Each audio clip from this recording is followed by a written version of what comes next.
Okay. Well, it's a little late, but I wanted to get lesson 273 in anyway for a change. The stillness of the peace of God is mine. There's something interesting in this lesson that, let me read a little of it. This is perhaps the stillness of the peace of God is mine.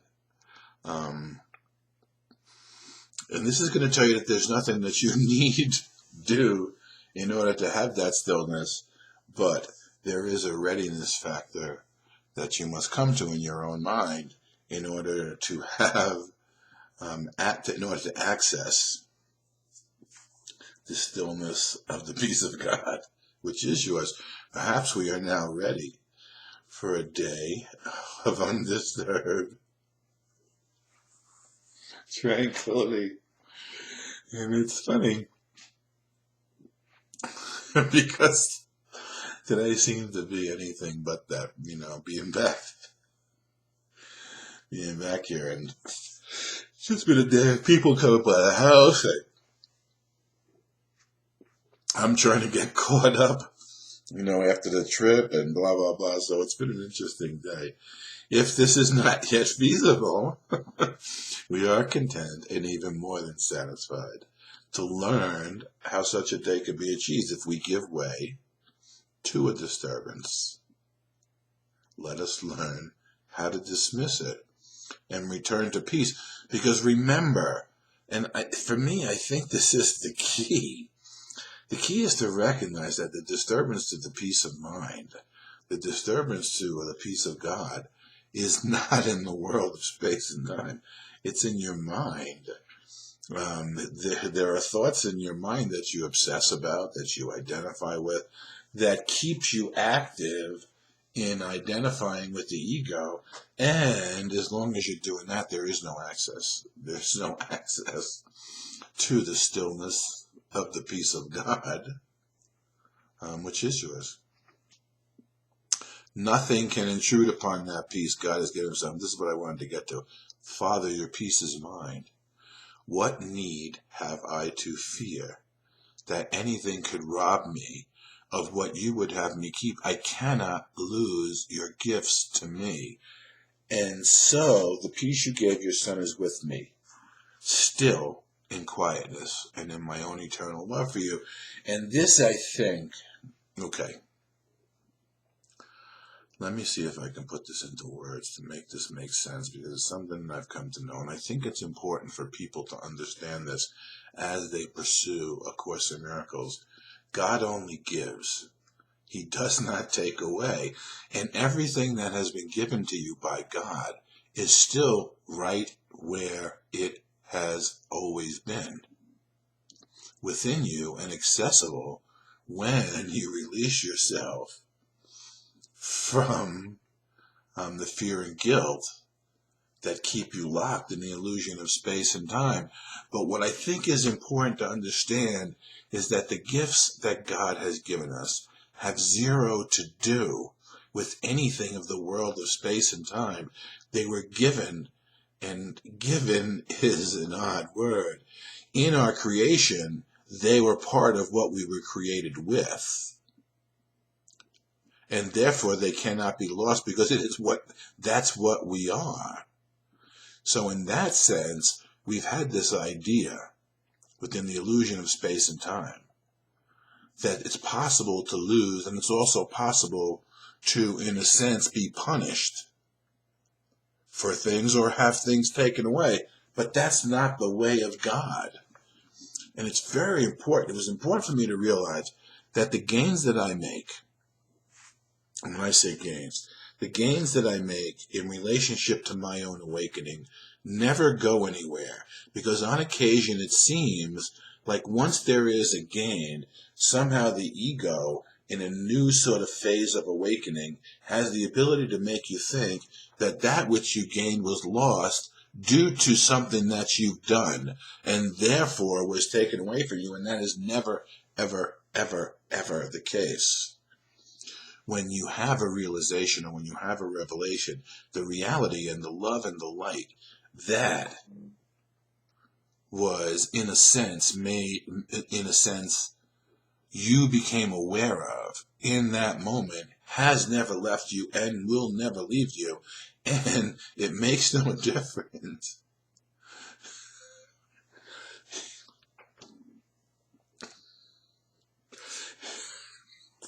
I'm just laughing because the master teacher at one point in time pulled me aside and said, okay, we need to have a conversation.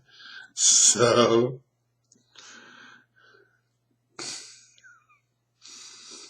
he pulled me aside and he said, you can't screw this away. And what he was trying to tell me, what he was trying to say is, listen, once your mind undergoes in the moment of awakening or experience of awakening, or you're utilizing the mind train, and the experiences and the contact have begun, you're going to feel renewed. In the stillness of the peace of God, which is yours, there comes a renewal and a refreshing. And consistent on a consistent basis. And in that renewment and in that refreshment and in that communion with our source, with the substance of our, what does Jesus say? With this, when we come in contact with the substance of love that sustains us, there tends to be, and this would be a good discussion to have if we wanted to talk about the chakras. In the opening of the chakras is the freeing of a lot of energy, psychic energy, that was repressed due to the nature of the condition of denial that we were in. So there's been a lot of repressed energy, and as our mind opens up and we begin to experience the peace of God, that which was previously trapped becomes free and available to us. And in that sense, there are times in this process when there's these huge influxes of energy, okay? And what the old man was trying to tell me is, listen, you're going to feel this energy, and you're going to want to utilize it in a way to thinking that, how should I say it?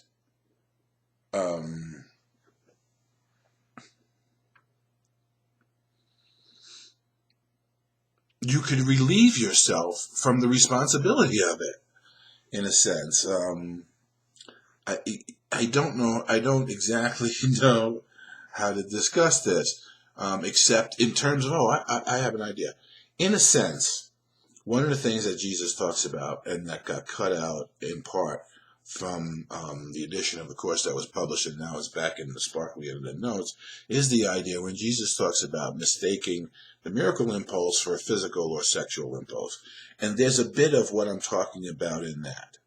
Because of the excitation and the physical that occurs when you open your mind to this energy that is normally beyond your reach as a body in space and time, and when you open up to that which is eternal and infinite, and especially when your crown chakras open up, there's an intense amount of light energy and experience of heightened states of awareness that come with it.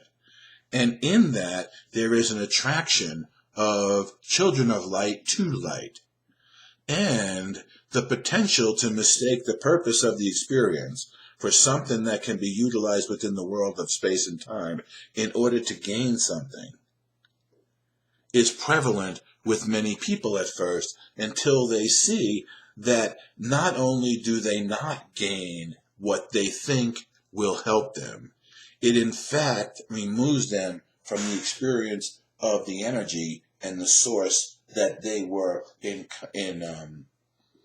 touch with. And in that sense, there's often the idea, because still sin remains as part of the human psyche, that punishment is involved in misuse. And so there's a tendency to punish ourselves by closing the aperture that was allowing our mind to enter into these conditions of, say, stillness, wherein which the peace of God becomes overwhelming, palpable, not just what we think of as peace, but an active attunement with the flow of harmony and love that is creation, that isn't disturbed because it is harmoniously one. Okay? Now, what I want to tell you is, don't succumb to the temptation to get down on yourself and judge yourself because you feel after one of these, let's call it surges of power that comes with the experience of the peace of God, or the experience of your own divinity, or the experience of out of time. Don't think that you will lose the gains that you made. No one takes that. God only gives. He does not take away. I cannot lose your gifts to me, Father. It's important that we understand that and not succumb to the temptation to judge ourselves and to become depressed, thinking that we've done something to lose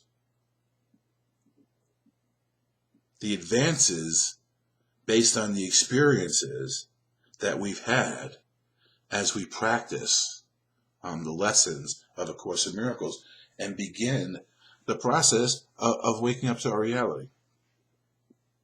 And so the peace you gave your son is with me still, in quietness and in my own eternal love for you. That doesn't go anywhere. That is your reality. You remove yourself from your reality by thinking there is an alternative to it and seeking for the alternative rather than the reality. And that is the condition that is fostered by the ego and our need to identify with it. So the stillness of the peace of God is mine. And it is yours eternally, because it is your natural inheritance as a child of God and as one within the stillness and the hush of heaven that is holding you now.